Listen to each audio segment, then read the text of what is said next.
Ja, herzlich willkommen zu diesem Vortrag, heute hier im Zentrum der FOSTAG in Wichwil.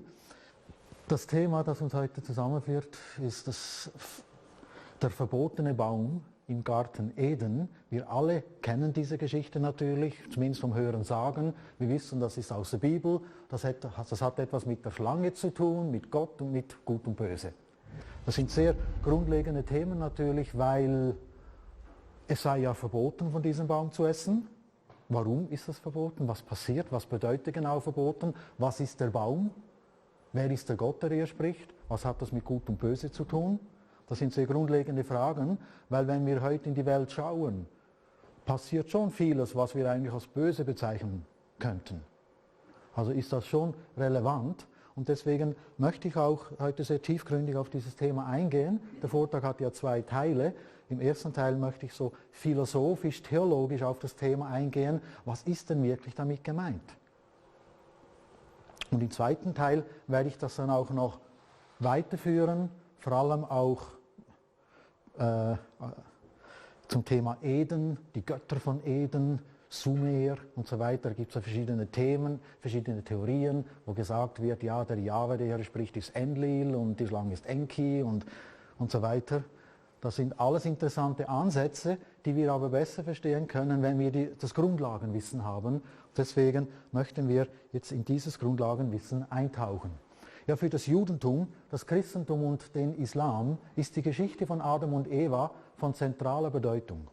Bis vor 150 Jahren hielten die christlichen Kirchen die Paradiesgeschichte des Alten Testaments für eine anthropologisch-historische Beschreibung der Entstehung des Menschen.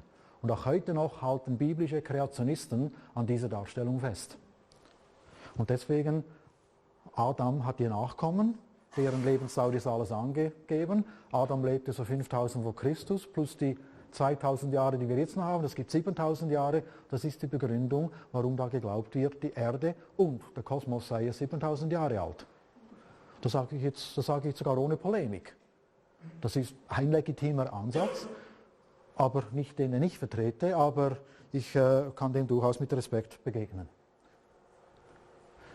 Mitte des 19. Jahrhunderts schlug das Pendel in das andere Extrem aus, weshalb heute die meisten Menschen glauben, der Mensch stamme von Tieren ab, und zwar von pliozänen Großprimaten. Wir sind mutierte Großprimaten, alle Menschen. Das ist der Glaube, Bewusstsein sei ein Produkt des Gehirns. Es gäbe nur physikalische Welten, es gibt nichts, was über die physikalische Welt hinausgeht. Geistige Welten, Engel, Lichtwesen, Dunkelwesen sowieso nicht und so weiter. Das gibt es alles nicht. Und Lebewesen seien zufällige Nebenprodukte materieller Prozesse. Da gibt es die Materie interagiert halt und zwischendurch passiert es halt zufällig oder notwendig, dass die Materie erste Organismen ausspuckt. So, aber nur zufällig. Also, und die Grundlage für uns wichtig ist natürlich, der Mensch war früher primitiv, das ist die Aussage dieses Glaubens. Und primitives Denken zeigt sich natürlich im magischen Denken und mythischem Denken. Magisches und mythisches Denken ist selbstverständlich primitiv, weil es ja nichts dergleichen gibt.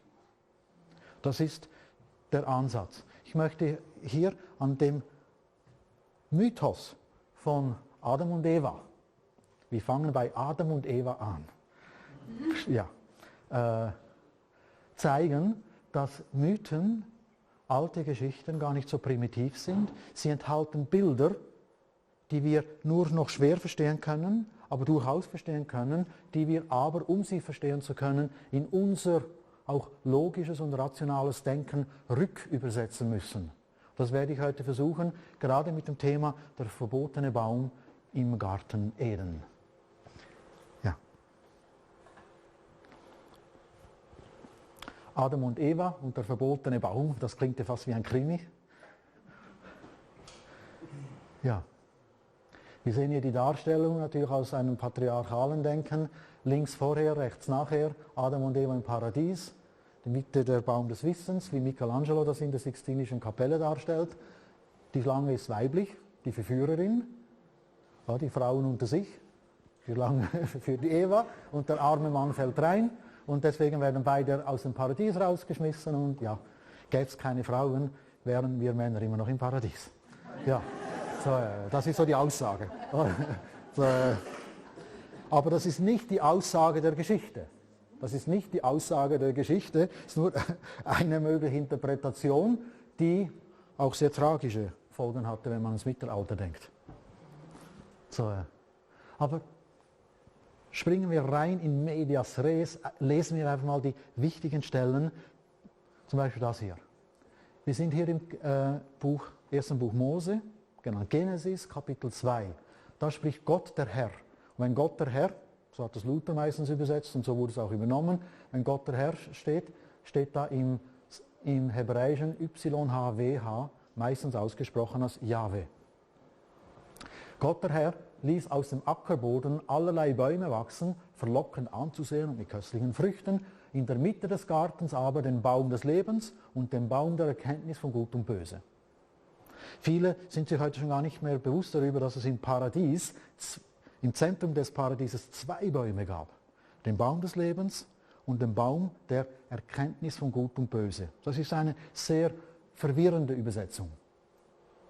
The Tree of Knowledge auf Englisch, aber das klingt im Englischen auch nicht viel besser. So, aber wenn wir das im Hebräischen anschauen, kommen da ganz neue Erkenntnisse heraus, die hier von der Übersetzung her gar nicht so deutlich zu sehen sind. Also wir haben mal 2 Bäume. Und dann heißt es, dann gebot Gott, der Herr, dem Menschen, von allen Bäumen des Gartens darfst du essen, doch vom Baum der Erkenntnis von Gut und Böse darfst du nicht essen, denn sobald du davon isst, wirst du sterben. Also von allen Bäumen, auch vom Baum des Lebens selbstverständlich, aber nicht von diesem anderen Baum. Wir wissen natürlich, da kommt die Schlange, sie essen die beiden und sie fallen nicht tot um. Also ist nicht einfach der physische Tod gemeint. Metaphysisch ist da angedeutet, dass der Mensch vorher unsterblich war und durch diesen Schritt in die Sterblichkeit fällt. Das ist eine Variante, aber gar nicht so die vorrangigste, die hier impliziert ist.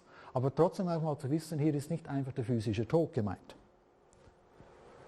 Und dann kommt die Schlange und fragt, wie geht es euch so im Paradies und so? Ist nicht langweilig so den ganzen Tag? Und so. Und dann sagt sie, ja, die Frau entgegnete der Schlange, von den Früchten der Bäume im Garten dürfen wir essen, nur von den Früchten des Baumes, der in der Mitte des Gartens steht, hat Gott gesagt, davon dürft ihr nicht essen und daran dürft ihr nicht rühren, sonst werdet ihr sterben.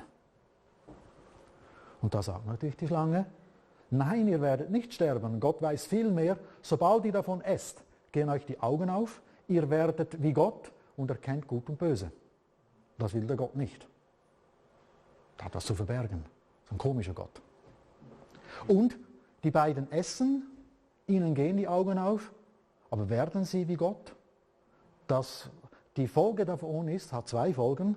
Sie, das kennen wir alle, sie erkennen auf einmal, oh, huch, wir sind ja nackt. Wie siehst denn du aus? Und so, oder? So, und das ist das eine. Und das andere war, auf einmal hatten sie den Impuls, wir müssen uns verstecken. Da kam die Angst vor Gott. Feigenblatt und so weiter, das kommt dann da. Das ist diese Geschichte, also ist komisch. Euch werden die Augen aufgehen, ihr werdet wie Gott, aber die Folge ist das andere. Wie hängt das zusammen? Und dann, noch später, dann sprach Gott, der Herr, Jahwe spricht da wieder, seht, der Mensch ist geworden wie wir. Er erkennt Gut und Böse. Dass er jetzt nicht die Hand ausstreckt, auch vom Baum des Lebens nimmt, davon isst und ewig lebt. Deswegen werden sie es vertrieben. Das sind so die Kernaussagen in dieser Paradiesgeschichte. Ich hoffe, dass wir am Schluss dieses Vortrages hier tiefer in diese Bedeutungen eindringen konnten. Ja, der Garten Eden. Wir schauen zuerst die jüdische Interpretation an, denn immerhin ist das eine Geschichte aus der Tora. Das hier ist meine Tora, schon ziemlich zerlesen. Meine Sanskrit-Bücher sehen auch so aus, aber ich habe 18 Jahre lang in vedischen Klöstern in Europa und Indien gelebt, Sanskrit-Schriften studiert und gewälzt und dort wichtige Schlüssel gefunden für mein Verständnis. Und da ist natürlich die Herausforderung, wenn der Schlüssel wirklich was taugt, dann kannst du ihn überall anwenden, nicht zuletzt auch auf dieses Buch. Das Alte Testament, das ist nicht Altes Testament jetzt direkt, das ist die Tora. Etz Chaim, Entschuldigung. Das ist Etz Chaim, das heißt, das ist hebräisch, das heißt Baum des Lebens. Das ist der eine der zwei Bäume. Das ist der Etz Chaim, von dem man essen darf. Das ist eine hebräische Tora, heute ist Samstag, also heute ist Sabbat, in Hunderten von Synagogen wird dieses Buch heute so aufgeschlagen. Das ist Hebräisch-Englisch. Da bin ich noch froh, dass es das Englische gibt. Ja.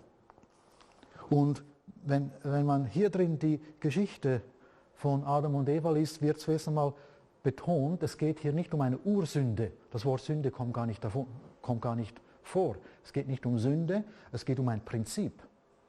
Ein Prinzip, das durchaus Anfangspunkte setzt, Adam und Eva, Anbeginn der Menschheit, aber auch immer in der Gegenwart abläuft. Also Eden ist immer jetzt und Eden können wir immer erleben oder verlieren. Das ist das jüdische Verständnis. Das kennen wir nicht so, weil wir kennen es so vom Christlichen her, Adam und Eva, Ursünde, Frau ist schuld, Paradies verloren, Ursünde und Erbsünde und nur mit dem Blut Jesu Christi werden wir erlöst. Das ist die christliche Interpretation, die aber mit dem jüdischen Verständnis direkt nichts zu tun hat. Indirekt natürlich schon, es ist, aus ihrer Sicht ist es eine Weiterführung. Aber es ist einfach mal zu schauen, was ist die Urbedeutung. Da kommt eine Schlange, die spricht. Niemand im Judentum und auch im Christentum nicht, außer Kreationisten und Fundamentalisten glauben, dass da eine Schlange kam und gesprochen hat. Das ist das einzige Tier im Paradies, das spricht, aber diese Schlange ist ein ganz bestimmtes Prinzip, nämlich nicht zuletzt auch die innere Stimme, die Plapperschlange in unserem Kopf, die falschen Gedanken, die Ego-Gedanken, die uns von Eden wegbringen. Man sagte, Gott ist nur ein Gedanke entfernt, aber dieser Gedanke kann schön massiv sein. Der kann den Unterschied zwischen Eden und Nicht-Eden machen, der Unterschied zwischen Frieden und Nicht-Frieden. Das hat etwas mit dem Denken zu tun. Und da gibt es sogar der ganz sanfte Eckhart Tolle, in seinem Buch Die neue Erde, schreibt das so, ohne groß zu kommentieren, im Buch Die neue Erde, die meisten unserer Politiker sind auf dem Ego. Man kann es auch so sagen. Aber was dabei rauskommt, zeigt unsere Welt. Und ich möchte das heute auch anschauen, aber nicht nur sanft. Ja, so, das hat etwas mit diesem Thema zu tun. Wir sehen schon, da kommt eine andere Dimension hinzu. Und dann ist natürlich die Frage, ja, wer spricht hier? Ja, selbstverständlich, es spricht der Gott. Aber wer ist dieser Gott? Wir wissen es natürlich aus dem Hebräischen, es ist dieser YHWH, ausgesprochen Jahwe. Aber was ist die Bedeutung davon? Wir wissen, im Hebräischen hat jeder Buchstabe auch Zahlenwert. Wenn wir Y und H und W und H zusammenrechnen, wie viel gibt das? Es gibt die Gotteszahl, es gibt die Jahwe-Zahl. Die sagt uns nicht viel wahrscheinlich, aber jedes Kind im Jüdischen weiß es natürlich, was der Zahlenwert von YHWH ist. Es ist 26, das ist die Gotteszahl. Also 26, eine ganz zentrale Zahl. Immer wenn die 26 auftaucht in einem gematrischen, numerologischen Sinn, ist das ganz zentral. Der Schlüssel zu dieser 26 ist, dass man es aufteilt in 2 mal 13. So viel Kopfrechnen können wir. Oder? Die 2 mal 13. Und wenn wir in der Gematria nachschauen, welche zentralen Begriffe für die 13 gibt es im Hebräischen, in der Gematria? Das habe ich mir nicht aus den Fingern gesaugt, das ist Anfängerwissen im Hebräischen. Also es ist Grundlagewissen, das ist nicht jetzt irgendwie was an den Haaren herbeigezogenes von mir, weil es in mein Konzept passt, sondern umgekehrt. Wir schauen es an und die zwei Wörter, die den Zahlenwert 13 haben, ist im Hebräischen Echad, die Einheit, und Achava, die Liebe. Das ist interessant. Einheit und Liebe zusammen gibt 26, Gott. Gott ist nicht nur Liebe, da fehlt die Einheit. Und Gott ist nicht nur Einheit, da fehlt die Liebe. Einheit ohne Liebe ist die Uniformierung, ist die uniformierte Einheit. Und Liebe ohne Einheit ist sehr schnell Fanatismus. Ich liebe Gott so sehr, dass jeder, der nicht dasselbe glaubt wie ich bekämpfen darf und muss. Das ist meine Liebe zu Gott, gebietet es, dass ich dich hasse. Und so. So. Alles im Namen von Liebe. So, das ist ganz interessant. Beides zusammen. Echad, die Einheit, auch interessant, das Wort Echad im Hebräischen ist praktisch gleich wie im Sanskrit Eka. Eka heißt eins auf Sanskrit. Eka, eins, Dvi heißt zwei, Tri heißt drei auf Sanskrit, Chatur heißt vier, Quattro dann im Italienischen, Pancha, fünf, Penta im Griechischen. Wir sprechen nicht zufällig von indoeuropäischen Sprachen. Das hängt da schon zusammen sprachlich. Und hier praktisch 1:1 im Hebräischen Echad, die Einheit. Und beides zusammen ist wichtig. Und das ist ein ganz wichtiger Aspekt, dass Gott nicht nur Einheit ist, nicht nur Energie, sondern auch Liebe, Individualität. Beides bedeutet Non-Dualität, Individualität, beides bedeutet nicht geteilt. Das sind zwei Begriffe, quasi Synonyme für Einheit. Aber es sind zwei Begriffe von Einheit, die zusammen die 26 ergeben. Und das hier ist das ganze Verständnis. Das Problem ist natürlich, man merkt es jetzt schon, die einen verabsolutieren das eine, die anderen verabsolutieren das andere. Ich nenne das den radikalen Mittelweg, der beide Verabsolutierungen, beide Einseitigkeiten erkennt, vermeidet und über die Verabsolutierung beider Einseitigkeiten hinausgeht. Ich argumentiere hier auch aus dieser Sicht, deswegen kritisiere ich auch religiöse wie säkulare Organisationen. Wenn sie denn diesen Fehler machen. Wohlwissend und betonend, dass all diese Kreise in ihrem Kern eigentlich die 26, also das Ganze hätten. Aber im heutigen Zeitalter der Spaltung ist es typisch, dass man in die eine oder andere Einseitigkeit fällt. Ja, das ist ein ganz wichtiger Satz hier aus dem Buch von Eben Alexander, Proof of Heaven. Einer der größten Fehler, den Menschen machen, wenn sie über Gott nachdenken, ist, sich Gott als unpersönlich vorzustellen. Das ist dieses Buch von Eben Alexander. Ich habe schon in anderen Vorträgen ausführlich darüber gesprochen. Im Englischen Beweis für den Himmel, Beweis, dass es geistige Welten gibt. Im Deutschen Blick in die Ewigkeit. Das ist die faszinierende Nahtoderfahrung dieses Neurochirurgen Professor Alexander von der Harvard Medical School, der früher auch gedacht hat, Bewusstsein entsteht im Gehirn und so weiter. Nahtoderfahrungen sind nur Funktionen des Gehirns. Wenn man stirbt, hören auch die Nahtoderfahrungen aus, denn dann bist du tot und dann ist nichts mehr. So, bis er selber eine Nahtoderfahrung hatte, 7 Tage außerhalb des Körpers, als er zurückkam, konnte er sich an alles erinnern. Und da ist dieser ganz wichtige Satz drin. Einer der größten Fehler ist, sich Gott als unpersönlich vorzustellen. Das hat direkt etwas zu tun mit diesem Essen vom Baum der verbotenen Frucht. Ja, nochmal Grundlagekurs in Bibel, weil wir sprechen ja von Bibel. So deswegen sind ein paar grundlegende Werkzeuge wichtig.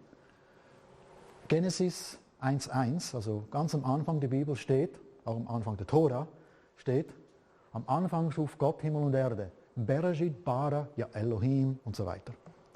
Und auch wieder hier wissen wir natürlich, dass hebräische Buchstaben Zahlenwerte haben. B ist klar, B ist die 2. Mit anderen Worten beginnt Genesis 1:1 mit den Initialen 2:2. Das ist verdächtig und verdächtig, also das ist auffällig, nicht verdächtig, auffällig. Das ist nicht zufällig, will ich damit sagen. Diejenigen, die die Tora geschrieben haben, die wussten schon, dass man hier auch mit einem A anfangen könnte, mit einem Aleph. Im Deutschen haben wir es ja am Anfang. Im Deutschen haben wir es. Ein richtiger wäre beim Deutschen, um es nachzumachen, beim Beginn. Dann hätten wir auch BB. Beim Beginn schuf Gott. So, aber das hat ganz verschiedene Bedeutungen. Das eine ist, dass es mit 2 beginnt, ist die Signalisierung, Achtung, in diesem Buch gibt es 2 Bedeutungsebenen. Selbstverständlich wie in jedem Buch, auch in heiligen Büchern, nämlich absolute Aussagen und relative Aussagen. Und nicht alles, was in einem heiligen Buch steht, ist absolut. Fundamentalisten sagen doch, alles in diesem Buch ist absolut. Das gilt auch für den Koran. Wenn man das wüsste, könnte man den Koran um einiges entspannter lesen. Und unser Andreas Thiel in der Schweiz könnte sich ein bisschen abregen, weil all diese Stellen, die uns so besorgt machen, sind natürlich relative Aussagen, sehr relativ. So, und man müsste lernen zu unterscheiden, und das ist das Grundgebot, wenn man aufmacht. 2, Achtung, unterscheiden. Das ist deine Verantwortung. Es gibt absolute, relative Aussagen. Und nicht immer spricht der absolute Gott, manchmal auch der relative.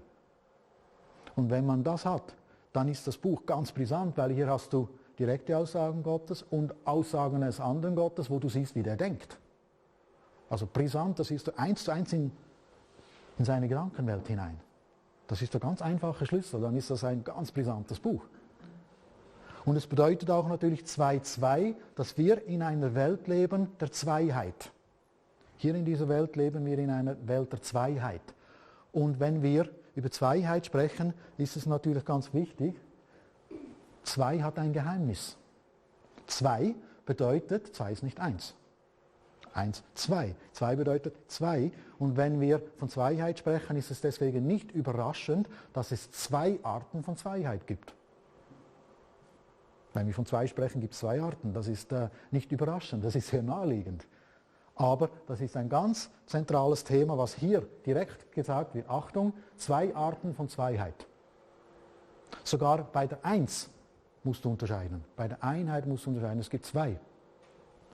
13, 26. 13, 13, 26.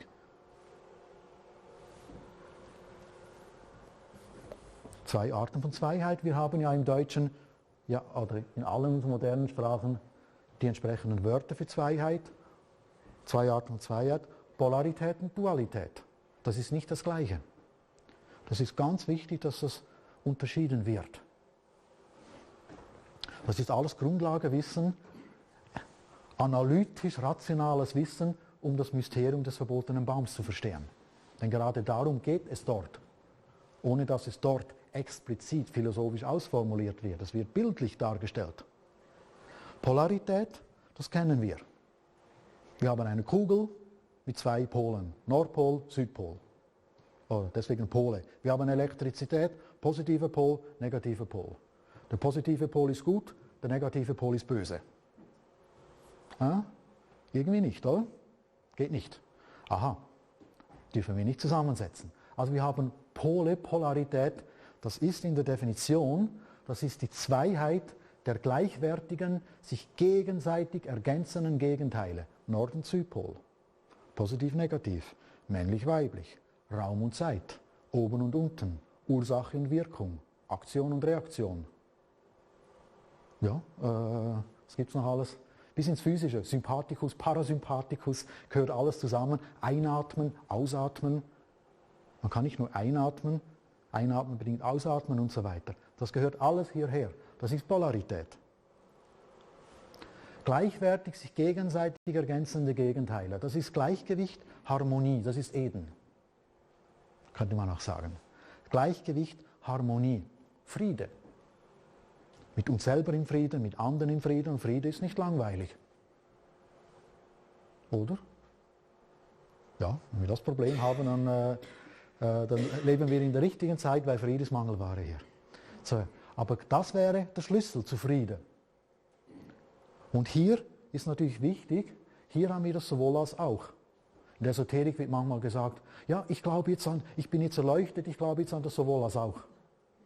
Nicht mehr entweder oder, das ist so primitiv. Ich glaube jetzt nur noch sowohl als auch. Aha, also sowohl Lügen als auch Wahrheit sprechen, so ab und zu mal umbringen und auch mal ab und zu mal nicht zur Abwechslung und so. Ja, so meine ich es nicht. Ja gut, aber sowohl als auch bedeutet auch das. Ja, so meine ich es nicht. Aha, also schon ein bisschen differenzieren. Sowohl als auch gilt für die Polarität. Da selbstverständlich. Da ist sowohl als auch. Jung und alt. Das ist eine Polarität, sowohl als auch. Jugend gut, alt werden schlecht. Ah, da haben wir ein Problem. So. Dualität ist das andere. Dualität ist die Zweiheit der nicht gleichwertigen. Huch, du wertest. Ja, selbstverständlich. In der Dualität wertet jeder. Auch die Monisten, die sagen, sie werten nicht. Die werten ja gerade und sagen, gut und böse unterscheiden ist schlecht. Das ist auch schon wieder eine Wertung. Also man kommt gar nicht drum herum. Hier, und es ist nicht gleichwertig. Das ist gleichwertig. Hier nicht. Zweiheit der nicht gleichwertigen, sich gegenseitig ausschließenden Gegensätze. Gut, böse. Licht, dunkel. Liebe, Hass. Lüge, Wahrheit. Vertrag einhalten, Vertrag brechen. Frag mal die Indianer. Dann weißt du, was das bedeutet. Also das ist nicht das Gleiche. Und hier haben wir die Spaltung. Das ist, wenn das Gleichgewicht gespalten wird, dann kippt es auf die eine oder andere Seite.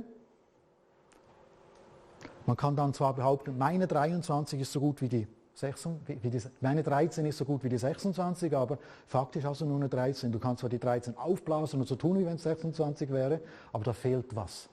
Und wir haben im Deutschen ein sehr schönes Wort. Ein Fehler ist etwas, wo was fehlt. Fehler ist nicht schlimm, aber da fehlt einfach was. Bei deiner 13 hast du einen gewaltigen Fehler, nämlich die andere 13. Da fehlt was. Und erst zusammen hätte man das Ganzheitliche. So, hier ist das Gekippte. Und dann haben wir immer das zu viel, zu wenig. Wer irgendwo im zu wenig ist, ist irgendwo auch im zu viel. Und umgekehrt. Und hier selbstverständlich ist entweder oder. Entweder lügst du oder lügst du nicht. Ja, in der Diplomatie und der Politik, du bist jetzt sehr naiv und so, für die nationale Sicherheit ist das alles notwendig. Nein. Nein, nein, nein. Das geht nicht. Das ist Dualität. Entweder oder. Und es ist nicht gleichwertig. Gut und Böse sind nicht gleichwertig. Das spüren wir ja automatisch. Also automatisch nicht, aber intuitiv spüren wir das. Intuitiv ist das richtige Wort. Intuitiv spüren wir, dass Gut und Böse nicht gleich ist. Wir können das Beispiel haben mit Licht und Dunkelheit, jetzt im symbolischen Sinn, nicht physikalisch. Licht und Dunkelheit, Dunkelheit im Sinn von, man grenzt sich vom Licht aus. Hier ist das Licht, ich baue meine Mauer und mache jetzt meine Dunkelheit. Da ist kein Licht mehr drin, sonst wäre es nicht dunkel. Aber jetzt, so, Dunkelheit ist das Gegenteil von Licht. Aber Licht ist nicht das Gegenteil von Dunkelheit, weil die Ausgrenzung nur von der Dunkelheit herkommt. Lüge ist das Gegenteil von Wahrheit, aber Wahrheit ist nicht das Gegenteil von Lüge. Man kann das nicht einfach gleich austauschen, weil Lüge ist eine verdrehte Wahrheit. Aber Wahrheit ist nicht eine verdrehte Lüge. Oder? Hass ist ins Gegenteil verkehrte Liebe. Aber Liebe ist nicht einfach ins Gegenteil verkehrter Hass. Oder Abwesenheit von Hass. Liebe ist mehr als nur, ich hasse dich nicht. Oder? Du kannst nicht jeden heiraten, den du nicht hast. Oder? Da braucht schon noch ein bisschen mehr dazu, würde ich sagen. Oder? Also man merkt sofort, es ist nicht das Gleiche und ich würde auch sagen, wie Gott sei Dank. Oder? Denn wäre Gut und Böse gleich, hätten wir Zustände wie in der heutigen Welt. Denn diese Zustände in der heutigen Welt beruhen genau auf diesem Fehlkonzept, wo Polarität und Dualität gleichgesetzt werden. Das Yin und Yang ist ein Zeichen für Polarität, nicht von Dualität. Ich bringe jetzt einfach mal ein ganz markantes Beispiel für aus der monistischen Esoterik, wo Polarität und Dualität nicht unterschieden wird. Jetzt schauen wir mal, wie das klingt. Das klingt nach dem verbotenen Baum. Das hat damit was zu tun. So klingt das dann. Weigere ich mich auszuatmen, so kann ich auch nicht mehr einatmen. Nehme ich den negativen Pol des elektrischen Stroms weg, so verschwindet auch der positive Pol. Genauso bedingt der Friede den Krieg, das Gute erzwingt das Böse und das Böse ist der Dünger des Guten. Alle Dinge sind an sich völlig wertfrei und neutral. Die Einstellung des Menschen macht aus ihnen erst Gegensätze der Freude und des Leids. Alles subjektiv, oder? Das ist ein Zitat übrigens aus Schicksal als Chance von Thorvald Detlefsen. Man darf zitieren, ist ja gedruckt und veröffentlicht. Man muss ja nicht alles, was gedruckt und veröffentlicht ist, gut finden. Das tue ich jetzt nicht. Das Buch an sich ist nicht schlecht. Also da Thorvald Detlefsens Beschreibung von Homöopathie und Astrologie und so ist brillant. Aber in der Philosophie kommt dieses monistische Denken raus. Fassen wir nochmal zusammen, was wir jetzt gerade gelesen haben. Er sagt wörtlich, der Friede bedingt den Krieg. Also passt auf, wenn ihr für Frieden betet. Das Gute erzwingt das Böse. Achtung, das Gute erzwingt das Böse. Also wenn dir das nächste Mal jemand alles Gute sagt, das ist ein verkappter Fluch. Oder? Ja? Gemäß dieser Logik. Das Böse ist der Dünger des Guten, er ist auch gar nicht böse. Das ist auch die Kraft, die das Böse will, aber das Gute schafft. Haben doch schon mal gehört. Oder? Und Alle Dinge sind an sich völlig wertfrei und neutral, also logisch, auch Krieg, Lüge, Ausbeutung und so weiter ist wertfrei und neutral. Dass du das subjektiv findest, dass du das subjektiv böse findest, ist ein Problem, aber wenn du erleuchtet bist, verstehst du, es ist alles wertfrei und neutral. Es ist klar, wer so denkt. Nicht diejenigen, die unter den Panzer kommen, sondern diejenigen, die ihn fahren, beziehungsweise zahlen. Die fahren, die kommen ja auch runter, früher oder später. So, also da sehen wir schon, das ist die logische Konsequenz. Ja, hier nochmal das Gleiche. Und wie man so treffend sagt, der Teufel sitzt im Detail. Er sitzt hier auch im Detail. In einem einzigen Wörtchen sitzt er. In dem hier. Genauso. Das ist das Problem. Logisch, ich kann nicht ausatmen und einatmen, das ist klar. Ich kann bei der Elektrizität nicht den einen Pol wegnehmen und erwarten, dass es noch fließt. Das geht nicht. Aber jetzt genauso sagen und das auf Krieg und Friede, auf Gut und Böse anwenden, das ist der fatale Fehler. Ein fataler Fehler, da fehlt was. Und zwar etwas Entscheidendes für die ganze Zeit. Ja. Vom selben Autor Thorvald Detlefsen nochmal, einfach zu sagen, war nicht nur einfach schlechte Tagesform, sondern das war schon die Überzeugung. Allein unsere Überlegungen zum Polaritätsgesetz führen zu der Konsequenz, dass Gut und Böse zwei Aspekte ein und derselben Einheit und daher in ihrer Existenz voneinander abhängig sind. Das Gute lebt vom Bösen und das Böse lebt vom Guten. Wer absichtlich das Gute nährt unbewusst das Böse mit. Das ist ein missverstandenes Gesetz des Ausgleichs. Es gibt schon ein Gesetz des Ausgleichs, aber nur in der Polarität.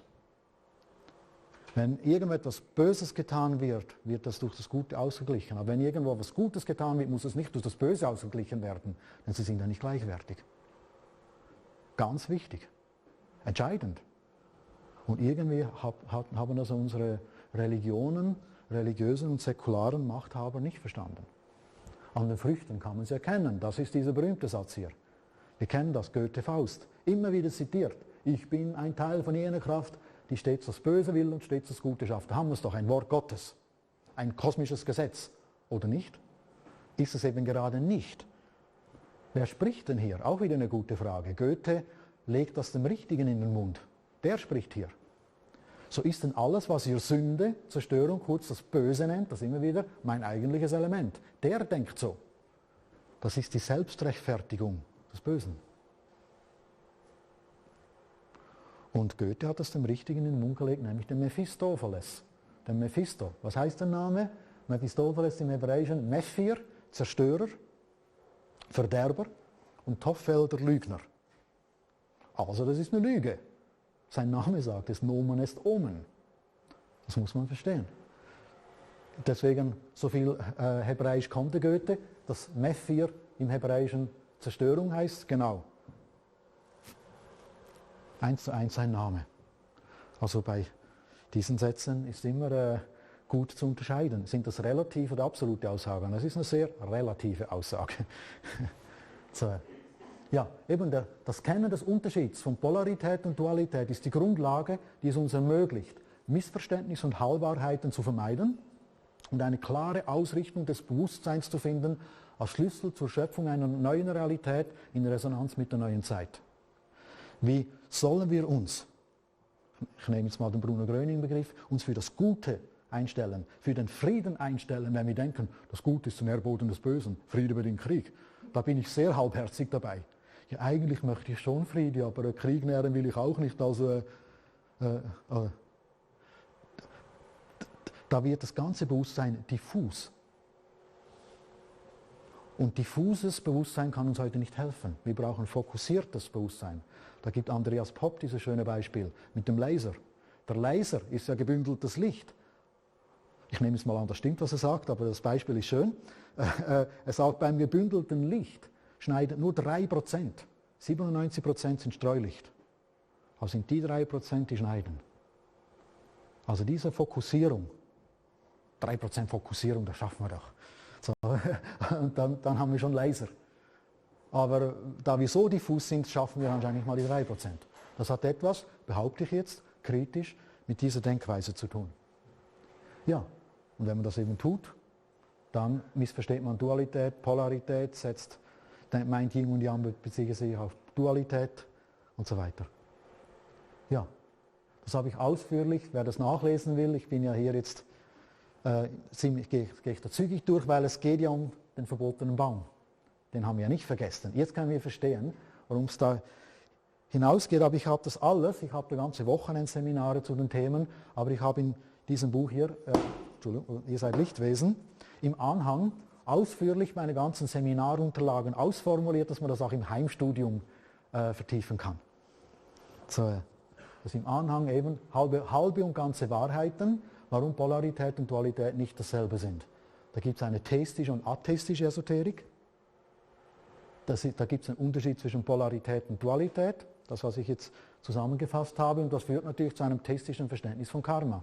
Ich nenne dieses ganzheitliche Verständnis, das beide 13 zusammennimmt. Non-Dualität und Individualität beides sieht, in der Balance ist, im Sowohl als auch drin ist. Sowohl Non-Dualität als auch Individualität und so weiter.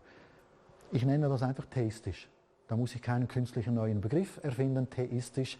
Das ist ja dieser Mittelweg, dieses Zentrum, von dem alles andere so ausschwärmt. Atheismus, Monotheismus, Polytheismus, Panentheismus, Pantheismus und so weiter. Immer diese Sonderform. Ja, was ist denn der Theismus, von dem man auf so viele Weise abweichen kann? Ich denke, das ist dieses ganzheitliche Verständnis. Und dementsprechend kann man das Karma richtig oder falsch verstehen. Jetzt kommen wir wieder zurück nach Eden. Die Rückkehr nach Eden mit diesem Verständnis, sogar im wörtlichen Sinn, also sogar im übertragenen Sinn, eine Rückkehr nach Eden wird durch dieses Verständnis möglich. Ja, der Baum der Erkenntnis von Gut und Böse ist so von Art schon richtig übersetzt, aber wenn man ins Hebräische geht, hat dieses Wort, das da Erkenntnis heißt, noch eine ganz andere Bedeutung, nämlich Empfängnis, Verschmelzung. Auch Grundlagewissen im Hebräischen, nicht an den Haaren herbeigezogen. Ich habe da ja so meine Quelle da. So, ja, und da heißt es ja auch, Genesis 4,1, das kennen wir vielleicht noch von früher, wo wir das mal gelesen haben. Und Adam erkannte sein Weib Eva und sie ward schwanger und gebar ihm ein Kind. Wir wissen, was erkannte heißt, offensichtlich. Und Kain erkannte sein Weib, sie ward schwanger und gebar den Henoch. Also Erkenntnis hat damit was zu tun, mit Empfängnis, Verschmelzung, Verbindung, aber jetzt wirklich Verschmelzung. Und das bedeutet mit anderen Worten also die Gleichsetzung von Gut und Böse, die Verschmelzung von Gut und Böse, das wir angeschaut haben. Dieser Baum ist ein Konzept. Wenn du von diesem Baum isst, das hat nichts mit einem Baum zu tun, ist rein geistig, wenn du da reinbeißt, das klingt sehr verführerisch, dann haben wir ein Problem. Wir verlieren Eden.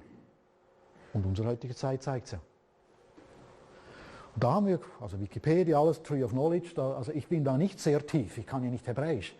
Also ich bin auf das angewiesen, was ich so finde.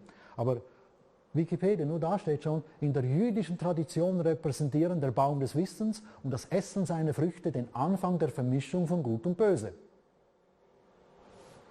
Davor waren beide getrennt und das Böse hatte nur eine nebulöse Existenz in Potentia. Genauso wie im Licht potenziell Dunkelheit vorhanden ist. Im Licht ist potenziell Dunkelheit vorhanden.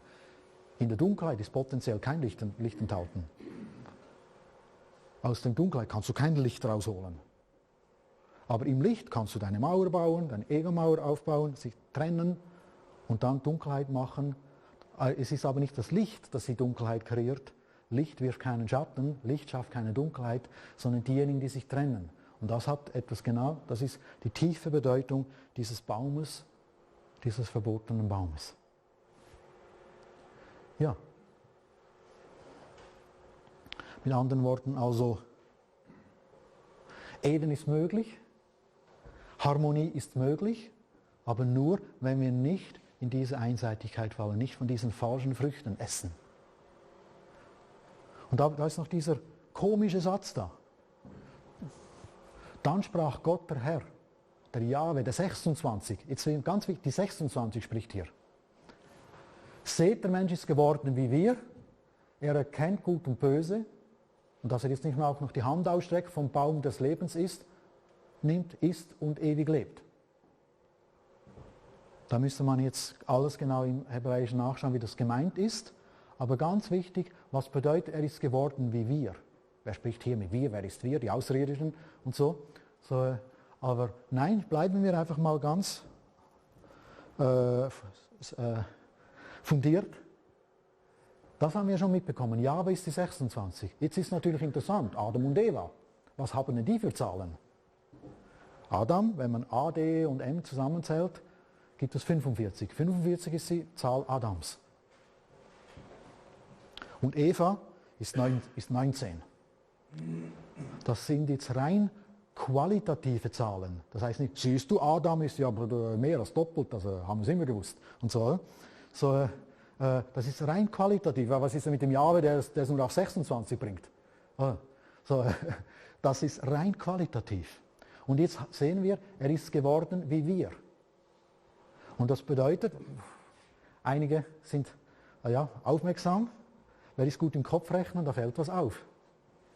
26, 19, das zusammenzuswemmen, das 26 plus 19 gibt 45. Gott plus Eva gibt Adam. Was ist denn jetzt los? Aber das ist ganz interessant. Das bedeutet, Adam heißt der Mensch, aber auch der Mann. Vor allem der Mann, aber allgemein der Mensch. Wenn der Mensch, der Mann, Gott ohne das Weibliche, ohne das Materielle sieht, erhebt er sich über Gott. Und fällt in die Illusion, jetzt bin ich mehr als Gott. Ich bringe gleich das Zitat. Oder mit anderen Worten, natürlich auch, wenn man glaubt, Materie, hier ist auch Eva ist das Weibliche, das Materielle. Wenn man das Materielle außerhalb von Gott sieht, dann macht man denselben Fehler. Diesen Fehler macht genau der Deismus. Ich werde jetzt gleich ein Beispiel zeigen. Deismus kann ich jetzt näher darauf eingehen. Die lesen meine Bücher, kennen das ausführlich. Es ist nicht so ein bekanntes Weltbild, aber ein sehr herrschendes Weltbild. Ja, also der Adam muss aufpassen, dass er nicht in die Illusion fällt, mehr als Gott zu sein oder Gott gleich zu werden. Das passiert aber, die Illusion, wenn man von diesem verbotenen Baum isst, wenn man in diese Einseitigkeit fällt. Hier habe ich ein Zitat. Dieses Zitat kommt aus dem Buch Krieg der Freimaurer. Ein Hochgrad-Freimaurer packt aus, von Jan van Helsing. Jan van Helsing hat das Interview gemacht. Und da hat er einen echten, politisch informierten, eingeweihten Hochgrad-Freimaurer interviewt. Und das Interview ist selbstverständlich 100% authentisch. Ein Uneingeweihter könnte gar nicht solche Aussagen erfinden. Und das ist nicht erfunden, das ist die Überzeugung. Da sagt er Folgendes: Unrecht ist im Grunde genommen nur ein subjektives Erlebnis. Objektiv gibt es das nicht, weil es das Gute und das Böse, die sich als zwei Prinzipien gegenüberstehen, gar nicht gibt. Klar, wenn du Polarität und Dualität verschmilzt, dann ist am Schluss alles eins. Da gibt es das am Schluss gar nicht mehr. Ist ein sehr praktisches Denken, wenn man gewisse Motivationen hat. Und es gibt keine Schuld und keine Sünde, egal was du machst. Es gibt keine Schuld und keine Sünde. Ja, dann ist natürlich die Frage, warum? Und er gibt die Antwort. Achtung. Weil wir selbst Gott sind. Das ist doch 1:1 Bibel. Genau so wird gedacht. Wenn man in der Lage ist, derselbe Mann, an einer anderen Stelle im Interview sagt er, wenn man in der Lage ist, sich als Mensch zu verwirklichen, dann ist man selbst Gott. Dann ist man größer als Gott. Das ist jetzt nicht, weil der Größenwahnsinnig geworden ist. Er denkt konsequent weiter. Wenn man einen Fehler am Anfang der Rechnung macht, wie viele Esoteriker das machen, ja Gut und Böse sind irgendwie eins und man sollte da nicht unterscheiden und die Bösen sind vielleicht gar nicht so böse und so. Das ist wieder eine andere Ebene, dass man nicht projiziert und so weiter. Das ist eine andere Ebene. Aber wenn man dann das logisch ausformuliert, wie ich, alles ist wertfrei, also auch Lüge, Mord und so, ja, schon nicht wirklich. Ja, aber dann ist nicht alles wertfrei. Da muss man schon überlegen, was man sagt. So, man kann da nicht sagen, okay, ich mache einen Fehler am Anfang der Rechnung, aber bis hierher und da darfst du nicht weiterrechnen. Es gibt einige, die weiterrechnen, wie die hier.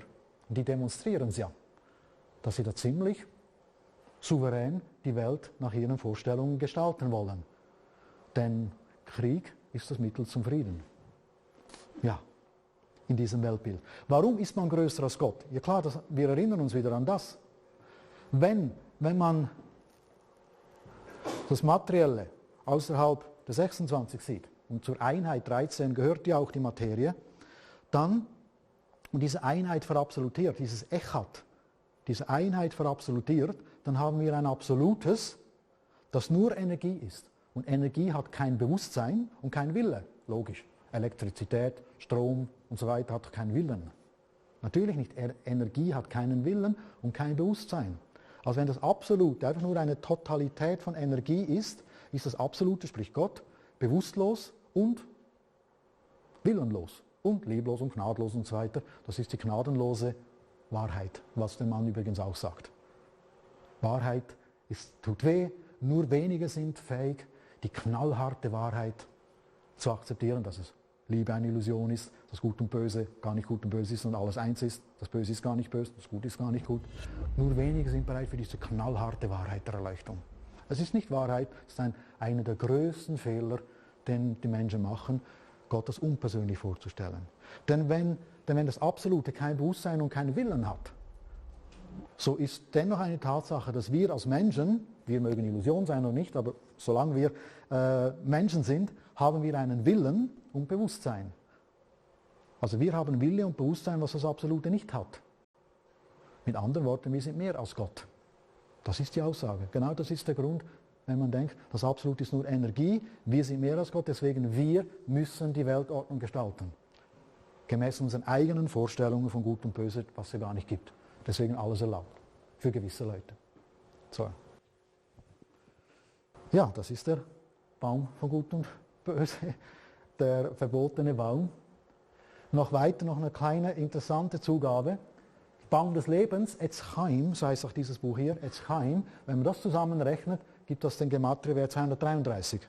Wenn man Baum der Gleichsetzung oder Vermischung von Gut und Böse, so müsste man eigentlich sagen, nicht Erkenntnis, der einseitigen Erkenntnis von Gut und Böse, das ist gemeint die Vermischung, Etz Chada'a Tov Vara, gibt es nur in 32. Die Hebräisch können, mögen mir das verzeihen, vor allem die irgendwie sich dann anschauen im Internet. Aber ja, da haben wir zwei Zahlen, 233, 932. Was ist da der Zusammenhang? Kopfrechnen ganz einfach eigentlich. Der Zusammenhang von 233 und 932 ist das hier.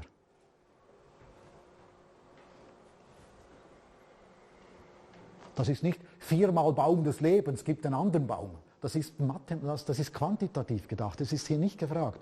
Hier ist rein eithetisches Denken, bildlich gedacht, symbolisch. Das bedeutet 1:4. Das ist der Schlüssel. Das bedeutet, der Baum des Lebens ist die lebendige Einheit. Ich nenne es den radikalen Mittelweg. Dort, wo wir im Sowohl als auch sind, das Edenbewusstsein, wo wir friedensfähig sind, harmoniefähig sind. Das ist nicht langweilig. So. Und 932 ist mal 4. Das bedeutet, wenn wir aus dieser Harmonie herausfallen, dann wird die Einheit, die Harmonie doppelt gespalten, nämlich im Geistigen wie im Materiellen, im Denken wie im Handeln. Das ist die Aussage. Dann denkt man auf einmal, Gut und Böse. Wir sind die Guten, alle anderen sind die Bösen. Also auf sie mit Gebrüll. So. Weil wir sind ja die Guten. Weil Gut und Böse gibt es ja gar nicht. Also eigentlich schon, aber weil wir sind ja die Guten. Und so. Also auf einmal denkt man so und dann macht man Feinde, Fronten. Da die Spaltung, da die Spaltung. Deswegen 1:4. Ich finde das genial. Diejenigen, die das geschrieben haben, das ist nicht Zufall, die haben auch Glück gehabt. Das ist so tief gedacht und so tief, ja, deswegen heißt es auch in der Tora dann, sobald der Mensch vom Baum der Erkenntnis nimmt, also von diesem Mittelweg, von der Harmonie und vom ganzheitlichen Verständnis abweicht, ist der Weg zum Baum des Lebens verschlossen. Sobald er in dieses falsche Einheitsdenken kommt, ist der Weg zum Baum des Lebens, das heißt der Weg zu Friede und Harmonie verschlossen. Das sehen wir doch heute. Friede, Friede, Friede. Sie versprechen immer, das hier ist der letzte Krieg. Das ist der letzte, das sind die letzten Bösen. Gaddafi ist der letzte. Oh, Entschuldigung, Assad ist auch noch böse. Entschuldigung, der Putin ist jetzt auch noch böse. So, das hat damit was zu tun. Diejenigen, die so denken, die haben sich selber vom Baum des Lebens abgeschnitten. Deswegen ist das mit anderen Worten, was wir hier so mythologisch aufgerollt haben, von direkter Bedeutung. Denn wie wir am Anfang gehört haben, Judentum, Christentum, Islam, auch Freimaurer, Rosenkreuzer, alle lesen diese Schriften. Alle gründen in diesen Mysterien. Deswegen ist es sehr hilfreich und hoffnungsvoll, wenn wir sie richtig verstehen. Ja, und das war ein Versuch, das darzulegen. Ja, vielen Dank. So.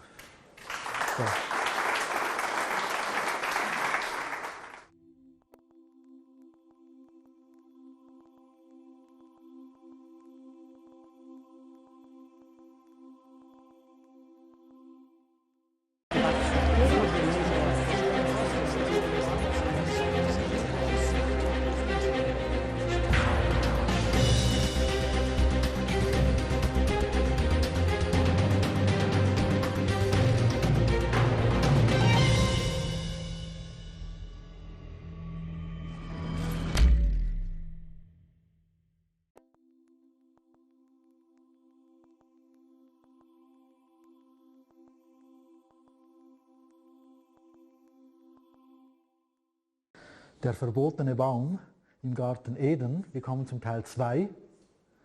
Hier ein ganz neuer Ansatz, der aber aus dem, was wir in Teil 1 gesehen haben, auch nochmal eine neue Dimension, neue Tiefe bekommt, auch eine neue Art des Unterscheidens.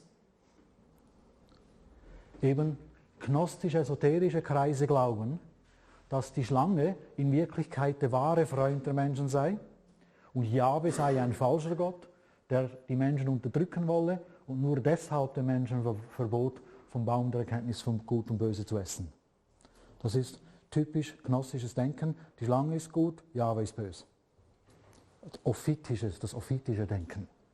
Das geht dann in verschiedene Kreise rein, bis theosophisches Denken und sowas, wo das einfach wie umgedreht wird. Der Gott der einen ist der Böse, deswegen muss sein Teufel der Gute sein. Und umgekehrt, wo einfach die Vorzeichen vertauscht werden. Hier sind wir nicht mehr auf dem Bereich des Ganzheitlichen, hier sind wir bereits voll in der Dualität. Aber die Dualität ist heute eine Realität. Deswegen scheuen wir uns nicht auch das anzuschauen. Aber wir wissen natürlich, es geht nicht darum, dass Jahwe, die 26, uns verbietet, Gut und Böse zu erkennen und zu unterscheiden. Sondern im Gegenteil, es geht darum, dass wir es lernen, richtig zu unterscheiden und nicht vermischen, nicht gleichsetzen. Darum geht es. Und in der Weiterführung der besagten Interpretation beschreiben andere Theorien die Götter von Eden als Außerirdische, die an den Menschen der früheren Zeitalter genetische Manipulationen vornahmen und untereinander selbst im Kampf standen. Das sind die berühmten Geschichten Enki, Enlil und so weiter, die sumerischen Geschichten. Und wenn wir hier eintreten, treten wir in einen neuen Verwirrgarten ein, weil auch damit sumerisch auch schon wieder ganz bestimmte Konzepte und Fehldeutungen infiltriert wurden. Ja, damit kommen wir natürlich mit dem Thema Außerirdische, kommen wir natürlich voll in diese Thematik rein.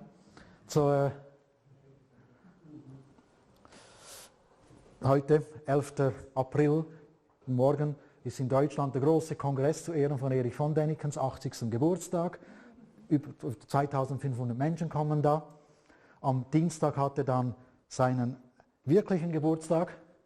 Da wird er am Dienstag, 14. April, wird er dann offiziell 80. Die Götter lieben mich. Ja. Ich gehöre zur Forschungsgesellschaft, die Erich von Däniken gegründet hat.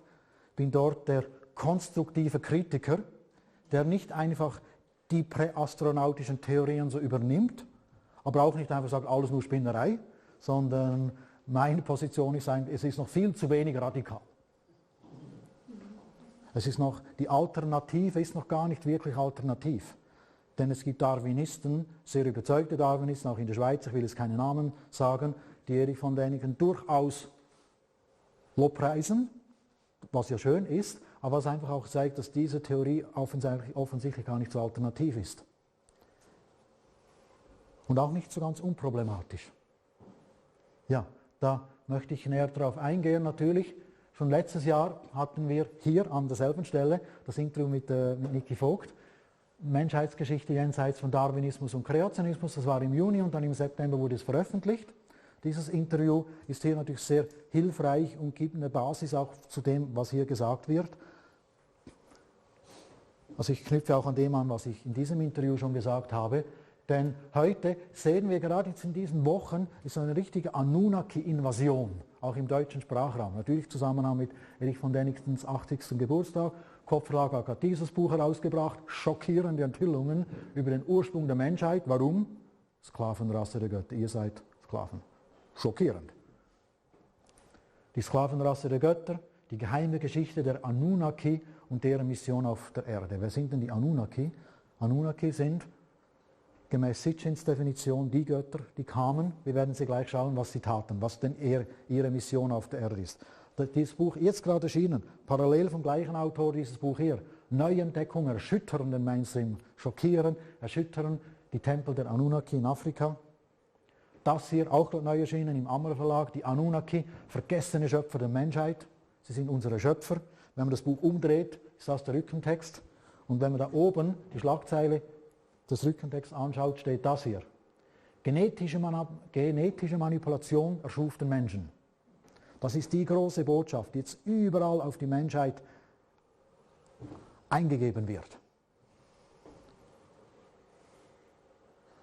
Weil auch die Darwinisten merken, die normale Darwin-Theorie, dass einfach Pliozäne, Großprimaten, irgendeinen primitiven Tiermenschen mutierten und der wurde dann ein moderner Homo sapiens, irgendwie geht das so nicht auf.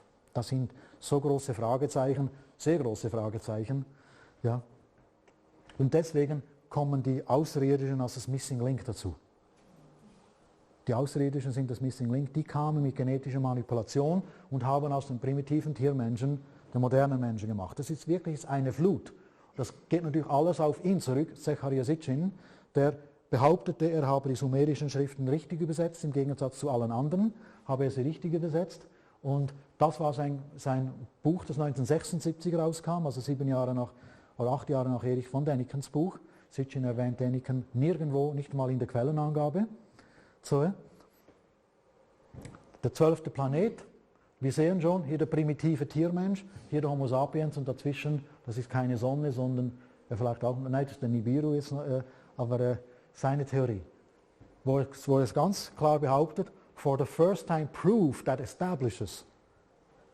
Also auf Deutsch, zum ersten Mal Beweise, die zeigen, wo, wann, wie und warum Astronauten von einem anderen Planeten die Erde besiedelten und Homo sapiens schufen. Also das ist ein Untertitel. Der ist überzeugt von seiner Theorie. Im Deutschen war es genauso, wann, wo, wie die Astronauten eines anderen Planeten zur Erde kamen und den Homo sapiens schufen. Der 12. Planet. Ja, all die genannten Autoren vorher, die beten schon fast Zecharia Sitchin nach. Ich habe den einen Autor sogar mal angesprochen, ob er über die Kritikpunkte wusste. Das war dann nicht ein sehr konstruktives Gespräch. So, ich weiß auch nicht, warum ich diese Karte in diesem Leben gezogen habe, um den Schwarzen Peter zu spielen oder den Spielverderber. So, aber naja, also wenn man die sumerischen Schriften, hier geht es nicht um Ansicht, ja, das ist deine Meinung, meine Meinung. Es geht darum, sagen die sumerischen Schriften, dass es einen 12. Planeten namens Nibiru gibt und dass von dort Anunnakis kommen. Das habe ich im Interview schon gesagt. Alle sumerischen Schriften, alle akkadischen, alle babylonischen Schriften sind online, sind transkribiert. Du musst nicht mal Keilschrift lesen können. Du kannst Anunnaki und Nibiru eingeben. Es gibt keine Stelle, wo die zusammen vorkommen. Es gibt keine Stelle, wo sagen wir, Anunnaki kämen von einem Nibiru. Es gibt auch keine Stelle, die sagt, dass Nibiru ein 12. Planet ist. Nibiru hat nur ein paar ganz wenige Stellen, wo es vorkommt, wo er astronomische Bezüge hat. 2 oder 3 Mal bezieht sich, glaube ich, auf Merkur und einmal auf Marduk, Jupiter. Und über Jupiter hinaus kannten sie nichts. Vor 2000 Jahren, 1500 Jahren so. Also die Kosmologie und die Kosmogonie der Sumerer ist kein Geheimnis. Wir haben Hunderttausende von Schrifthaveln. Natürlich die wenigsten gehen über diese Themen. So. Sogar die Theorie, dass Anunnakis Außerirdische sind, ist so nicht aufrechtzuerhalten. Im Buch Ihr seid Lichtwesen gehe ich ganz klar der Spur nach, wie werden die Anunnaki da beschrieben, was sind sie wirklich? Schon besondere Wesen, aber nicht einfach Außerirdische, die mit Raumschiffen auf die Erde kamen. Es gibt nicht einmal die Beschreibung, dass diese Anunnaki Gold geschürft hätten. Nicht mal die Geschichte stimmt. Das heißt nicht, dass nicht in Afrika in Urzeiten Gold geschürft wurde. Das ist eine andere Geschichte. Ist aber nicht in den sumerischen Schriften. Das sind zwei verschiedene Sachen, die man nicht einfach vermischen müsste oder dürfte. Also mit anderen Worten, mit größter Vorsicht zu genießen, diese ganze 12. Planettheorie ist für mein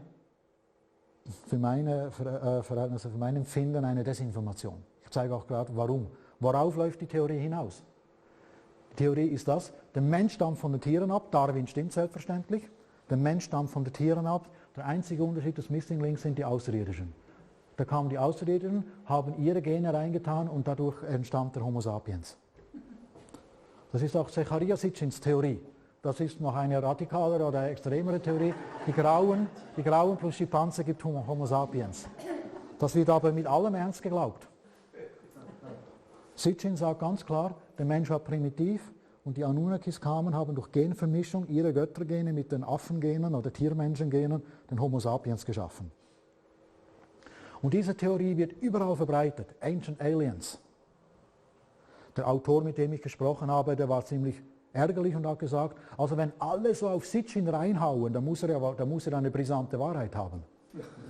Habe ich gesagt, Entschuldigung, Moment mal, wer hackt hier denn auf Sitchin rein? Ein paar Außenseiter. Hier läuft auf dem History Channel Ancient Aliens seit 5, 6 Jahren eine Serie, die weltweit übersetzt wird, die genau Sitchins Theorien verbreitet. Also das ist es ist nicht so, dass diese Theorien nicht verbreitet werden. Sie werden verbreitet, History Channel, immerhin History Channel, Ancient Aliens, und da werden alle alten Spuren oder Spuren der alten Kulturen alle auf das Konto der Anunnaki verbucht. Bis hin zu Indien und alles, ja, genauso 1:1, wie Sitchin es gelehrt hat. Also wenn jemand vom History Channel so gefördert wird, könnte man sagen, ist doch Vorsicht angesagt. Das wäre dann meine Ansicht. Ja, also die Aussage ist, diese Botschaft wird auch über Ancient Aliens verbreitet. Der Mensch ist ein evolviertes Tier und wurde als Tiermensch von den Göttern genmanipuliert und zum Homo sapiens mutiert. Und zwar warum? Als Sklavenrasse der Götter, so heißt das Buch. Das ist der Zweck.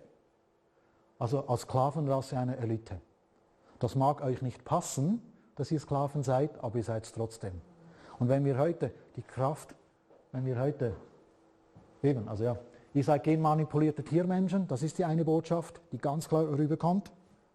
Ihr seid Sklaven und Krieg ist normal. Krieg und Gewalt ist normal, hat es schon immer gegeben. Auch die Götter machen Kriege und ohne Götter gäbe es euch gar nicht. Also ihr müsst gar nicht maulen und aufmupfen, euch gäbe es ja gar nicht, wenn es die Götter nicht gäbe.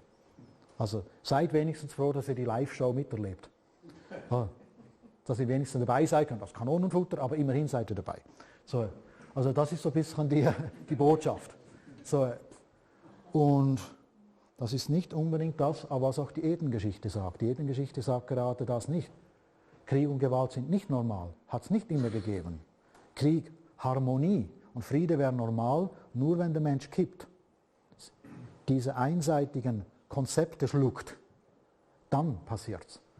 Das ist in der heutigen Zeit halt vorherrschend seit 5000 Jahren. Aber wenn wir die großen Zyklen anschauen, sind 5000 Jahre nächste Vergangenheit. Das war nicht immer so. Aber hier wird uns gesagt, es war schon immer so.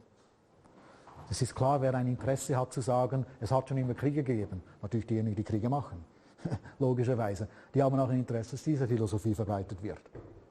Ja. So, ja, da sehen wir also, die Sklavenrasse der Götter und so weiter. Also wenn wir um die Kraft der Gedanken wissen, sind solche Affirmationen natürlich programmatisch. Sein Ansatz ist, wir sind Sklaven und wir müssen alle aufklären, ihr seid Sklaven und wehrt euch. Aber da ist schon ein Fehler am Anfang der Rechnung, wir sind nicht Sklaven. Und wenn wir das glauben, haben wir auch schon verloren. Du kannst Spartacus fragen. Ja. So. Da also die Botschaft ist, ihr seid Sklaven, Sklaven der Götter. Ja, das ist die Botschaft. Demgegenüber sagen die Mysterienschulen, das wirkliche Urwissen, wenn wir wirklich diese Tafel und alles anschauen, etwas ganz anderes. Nämlich sie sagen, ihr seid Götter. Das ist doch eine gewisse andere Nuance. Oder? Ihr seid Götter. Ich übersetze es mit, ihr seid Lichtwesen. Ja, das ist der Titel dieses Buches. Deswegen habe ich diesen Titel genommen. Nicht Sklavenrasse, sondern programmatisch, ihr seid Lichtwesen, ihr seid Elohim. Die Urerinnerung, wer wir denn wirklich sind. Wer der Mensch auch vom Ursprung und von der Geschichte her ist. Und das nicht nur symbolisch und mythologisch, sondern wirklich auch biologisch und anthropologisch. Ich meine es ernst. Ich meine es auch wirklich als Kampfansage an Darwin. Darwin hat völlig einen Fehler am Anfang der Rechnung, weil ein materialistisches Weltbild. Ja.